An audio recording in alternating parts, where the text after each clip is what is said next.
We read in Politico that Ontario Premier Doug Ford threatened to shut off his province's electricity exports to the United States and block shipments of Ontario's high-grade nickel, which he said provides 50% of U.S. supplies. This is per the Globe and Mail. He added, if they want to try to annihilate Ontario, I will do anything, including cutting off their energy. This is energy to the United States, with a smile on his face. With us now is the man, I guess, behind that smile, Doug Ford, the Premier of Ontario in Canada. Premier, thank you so much for being with us. Okay, what are your plans and how far are you willing to take it? Well, first of all, I have to tell you, Canadians love Americans. We love the U.S. It's one person that's causing these problems. I've talked to senators and congresspeople and governors, Republicans and Democrats. Not one of them agree with them. I've talked to business CEOs of the largest companies. They totally disagree with this. And President Trump ran on a mandate to lower costs, to create more jobs. This is going to do exactly the opposite. The auto sector, we buy over 400% more autos than Mexico, 200% more than anywhere in the world. And, you know, he put up a smoke screen. He keeps moving the goalposts. Well, the market is speaking loud and clear. The market is going to go downhill faster than the American bobsled team, and we're going to continue seeing in the U.S. plants close, assembly lines shut down. In the auto sector, they may last 5, maybe 8 days before the parts that go back and forth across the border 8 times. This is unnecessary, and we do have to retaliate. And I apologize to the American people. It's not you.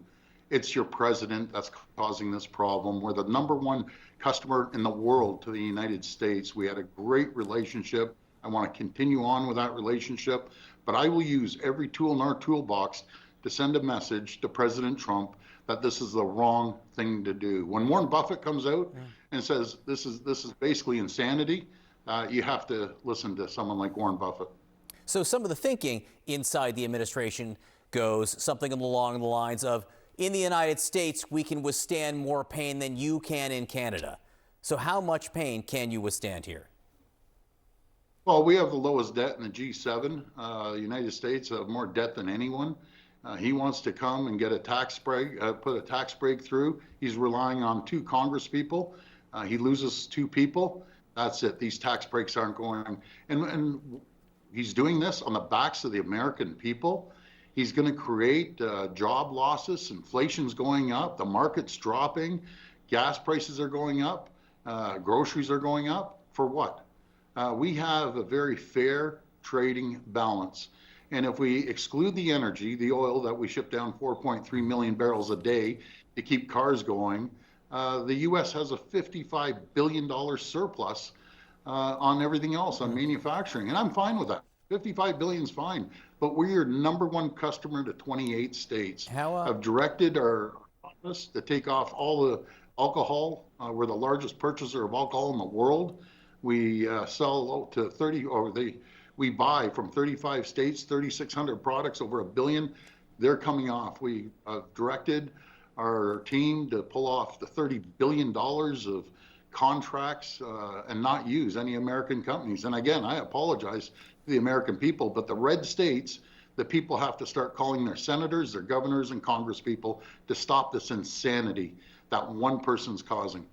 What do you understand the demands to be? On the one hand, we've heard over the last few weeks it's cracking down on the border, going after fentanyl distribution. Now the president is saying he wants much of the manufacturing returned to the United States. What do you think the ask is? Well, you can't, in the auto sector, and no one knows what the ask is. It depends on what he wakes up and eats in the morning, and that changes. You know, the auto sector, you can't unscramble an egg that's been made since the 1960s in the auto pack and expect plants to just open up.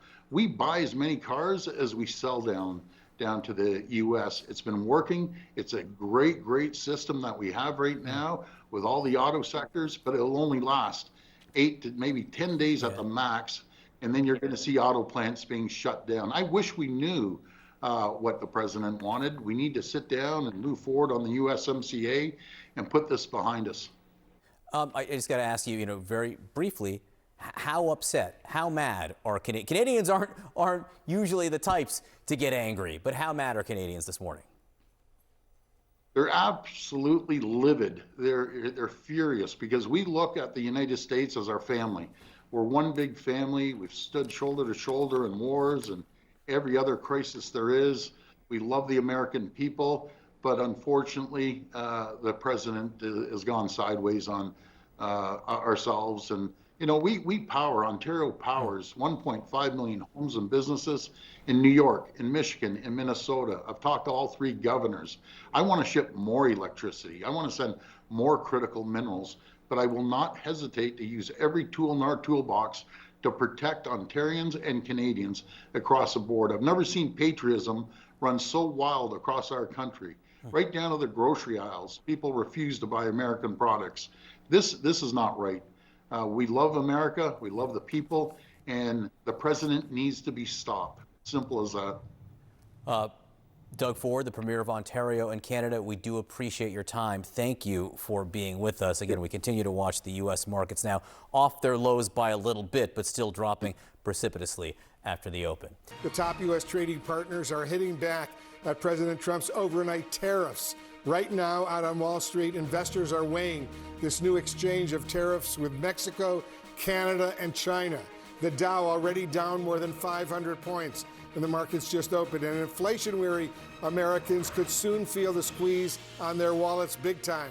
Prices of food, electronics, and big-ticket items like cars all potentially going up and up. And there's more breaking news right now. Target becoming the latest top retailer to issue a specific warning about the U.S. economy.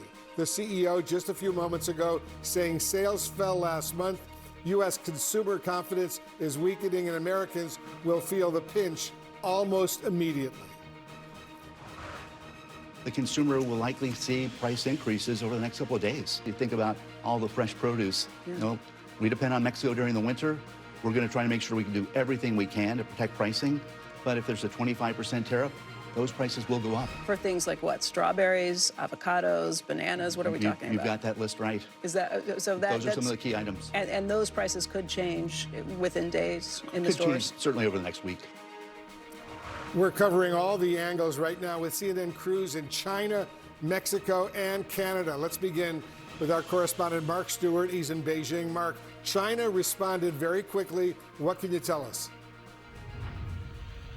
It's good to see you, Wolf. There is no question China thought hard about this. These latest tariffs are strategic and full of substance, targeting American farmers and people who work in agriculture, industries and sectors that were hit hard by tariffs previously back in 2018. These latest tariffs are now an additional 10 or 15% depending on the product. Among the items on the list, things like beef, chicken, fruits and vegetables. One item that really caught our attention, soybeans. China's pork industry depends on soybeans to feed its pigs. Soybeans were the highest value import from the United States last year.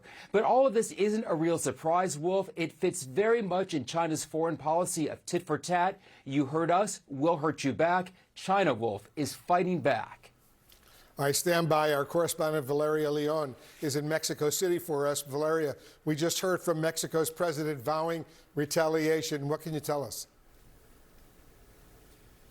Yeah, President Sheinbaum announced that Mexico will respond to the tariff with tariff and non-tariff measures that she will announce in a public event on Sunday. And this means that so far we still don't know exactly what measures the Sheinbaum government is going to take. But in the end, Mexico had no chance for a last-minute deal to skirt Trump's tariffs. Despite all Mexican's government's efforts, the tariffs went into effect, leaving a bitter aftertaste. Mexico's President Claudia Sheinbaum insisted that her administration did its part over the last month by beefing up the military presence along its northern border, which bought a month-long pass of the tariffs. Wolf.